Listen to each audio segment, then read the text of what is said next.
যে ঋণের অর্থ যেটা দেওয়া হচ্ছে, ফেরত দেওয়া হচ্ছে, সেটা ঋণ নিয়েই দেওয়া হচ্ছে। বাজেট জনবান্ধব মোটেই হয়নি।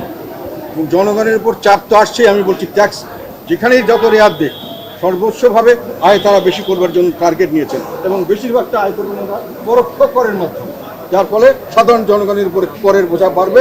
সাধারণ জনগণের কোনো মুক্তির উপায় নেই, কোনো চাকরির সুবিধা নেই, যেহেতু আমাদের ফরেন ইনভেস্টমেন্ট আসছেন এবং সেগুলো আনার কোনো বন্দোবস্ত নেই, যেহেতু সেরকম পরিবেশ সৃষ্টি করা হয়নি।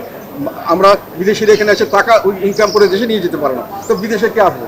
জব ক্রিয়েশন হবে না। তো আমার যদি জিনিসপত্রের দাম উঠে, আমার যদি চাকরি বাকরির সুযোগ না হয়, তাহলে জনবান্ধব কীভাবে বলো? এইসব ব্যাপারে ওনাদের কোনো রকম কোনো দিক নির্দেশনা আমরা দেখতে পাই।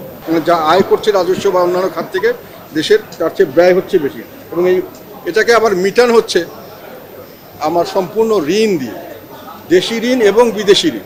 সেটা হলো যে ঋণের অর্থ যেটা দেওয়া হচ্ছে, ফেরত দেওয়া হচ্ছে, সেটা ঋণ নিয়েই দেওয়া হচ্ছে। মানে বৈদেশিক ঘাটতি সেটাকে পূরণ করতে গিয়ে যে ঋণ নেওয়া হচ্ছে 1,27,000 বৈদেশিক ঋণ, সেটার মধ্যে আবার সুদ দেওয়ার পরে আমরা ব্যবহার করতে পারছি 90,700 কোটি টাকা। মানে বাকি টাকাটা এখনই নেওয়ার সময়ই তাদেরকে দিয়ে আসতে হচ্ছে। আর অভ্যন্তরীণ ঋণ করতে হচ্ছে 1,60,900 কোটি টাকা। এটা হলো আভ্যন্তরীণ ব্যাংকের থেকে ঋণ, আর বিদেশ থেকে ঋণ করছে 1,27,000। তার মধ্যে ব্যবহারযোগ্য ঋণ আমরা আমাদের হাতে দিচ্ছে ওরা 90,700, বাকিটা তারা কেটে নিচ্ছে।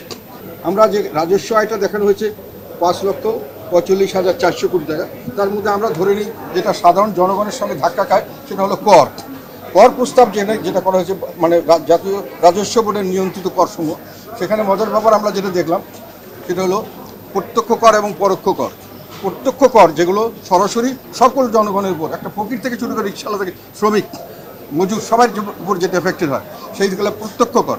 সেই করের ভাগ হলো প্রায় 62%, আর বাকিটা হলো পরোক্ষ কর। আর প্রত্যক্ষ কর হলো মাত্র এই বাকিটা আর কি, মানে 36 বা 37%, 38%। তার মানে আমরা পরোক্ষ কর দিয়ে বেশিরভাগ জনগণকে আমরা করের বোঝা বাড়িয়ে দেব। যেটা আমি বললাম, যেহেতু খরচ বেড়েছে কাজেই কর নিতে হবে। আমি যতই কর ছাড় দেওয়ার কথা বলি, যত কিছু বলি, সেখানে কর যে কোনোভাবে সরকারকে আনতে হবে। এবং সেখানে যদি আমি দেখি যে পরোক্ষ করটাই বেশি, তাহলে জনগণের উপরে চাপটা বেশি এবং যে ইনফ্লেশন গতির মূল্যস্ফীতি, সেটা কোনো অংশেই কমার সম্ভাবনা এই বাজেটে আমি দেখছি না। যেখানে আমাদের দেখা যাচ্ছে আয়কর মাত্র 36%, বাকিটা আমদানি শুল্ক 10.3, মূল্য সংযোজন কর 38.1 এবং সম্পূরক শুল্ক 13.8। এটা একেবারে রিক্সাওয়ালা থেকে ফকির সবাইকে দিতে হবে। তো এইভাবে রাজস্ব আদায় করা হচ্ছে। আর এটার মধ্যে একটা বড় জিনিস হলো Cinematic Display, Photography Master, Performance Expert, NextG N9। আমাদের দেশের সাধারণ যেগুলো আমরা মনে করেছিলাম যে সাধারণ জনগণের জন্য সেফটি নেটওয়ার্ক ইত্যাদি দেওয়া হবে, সেখানে আমরা এমন কোনো বরাদ্দ হিসাবে পার্সেন্টেজে এখন আমাদের চোখে পড়েনি যে বড় ধরনের কোনো উদ্যোগ নেওয়া হচ্ছে যে গরিব মানুষের না খেয়ে থাকে তাদেরকে বাঁচানোর জন্য কোনো উদ্যোগ এখানে আমরা দেখিনি। এমনকি সেটা যতটুকু দেওয়া হচ্ছে সেটা সম্পর্কে অনেক মিসম্যানেজমেন্টের অনেক ধরনের কমপ্লেইন আমরা অনেক সময় পাই, কিন্তু সেটার এবং অনেক ধরনের অপচয় এবং দুর্নীতির মাধ্যমে আসল লোককে না দিয়ে দেওয়া হয়, সেগুলোর ব্যাপারেও কোনো দিক নির্দেশনা বর্তমান বাজেটে আমরা পাইনি। আর কয়েকটি জিনিস, আচ্ছা আমি পরে বলছি, আমরা শেষ করিনি আগে। তারপরে হলো যে এটা বিদেশি এটা তো বললাম বোধহয়, বিদেশ থেকে এখনও যেটা করা হবে সেখানে ঘাটতিটা বিদেশি ঋণদের না হবে।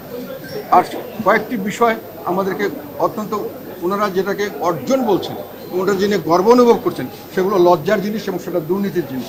সেটা হলো বিদ্যুৎ খাতে ওনারা বলছেন 30,000 মেগাওয়াটের মতো উৎপাদনের ক্যাপাসিটি তৈরি করা হচ্ছে, কিন্তু বাস্তবে আমরা দেখতে পাচ্ছি যে 13 থেকে 15,000 পর্যন্ত ব্যবহার হয়। 15,000 থেকে 16,000 17,000 হলে লোডশেডিং করতে হয়। সারা দেশ এখন লোডশেডিংয়ে সাফার করছে। কিন্তু আমরা জানি যে এই যে 15,000-এর পরে যার বাড়ি কি 15,000, এগুলোকে বসিয়ে ক্যাপাসিটি চার্জ দেওয়া হয়। এবং এটা আমরা কয়েকদিন আগে এটা দেখেছি যে ক্যাপাসিটি চার্জের নামে 1,37,000 কোটি টাকা দেওয়া হয়েছে এই সমস্ত প্ল্যান্টকে বসিয়ে তাদেরকে ক্যাপাসিটি বাড়িয়ে দেওয়া হয়েছে। সেটা নিয়ে বাহবা দেওয়া হয়েছে, বিরাটভাবে অনেক কিছু পালন করা হয়েছে, কিন্তু বাস্তবে ইলেকট্রিসিটি দেওয়া হয় নাই। ওই সব লোককে বিদেশি কারেন্সিতে বিপুল অঙ্কের অর্থ দেওয়া হচ্ছে। এরকম বিভিন্ন জায়গায় আমরা যে প্রোগ্রামগুলো ওনারা থ্রো করেছেন, তাতে আমাদের মনে হয়েছে যে জনগণকে একটা ব্লাফ দেওয়া হচ্ছে, জনগণকে যেটা জনগণের ক্ষতির কারণ সেটাকে লাভ হিসাবে দেখা দেয়। এখনও বাংলাদেশের জনগণ সকলে বিদ্যুৎ পাচ্ছে না, এই মুহূর্তে সবাই বিদ্যুৎ পাচ্ছে না। গ্যাস খাতেও অনেক ধরনের সমস্যা হচ্ছে, গ্যাসও সবাই পাচ্ছে না এবং গ্যাস ইম্পোর্ট বেস করে দিয়ে ওনারা লোকাল যেটা এখানে থেকে গ্যাস উৎপাদনের যে দরকার ছিল সেই উৎপাদনটা ইচ্ছাকৃত করেননি ওনারা, আপনি করার কোনো উদ্যোগই নেননি, ফলে ইম্পোর্ট করতে গেছেন এবং বিপুল অঙ্কের অর্থ এখানেও আমাদের খরচা দিতে হচ্ছে এবং জ্বালানি নিরাপত্তা অত্যন্ত বড় হুমকির মুখে আছে আমি বিশ্বাস করি।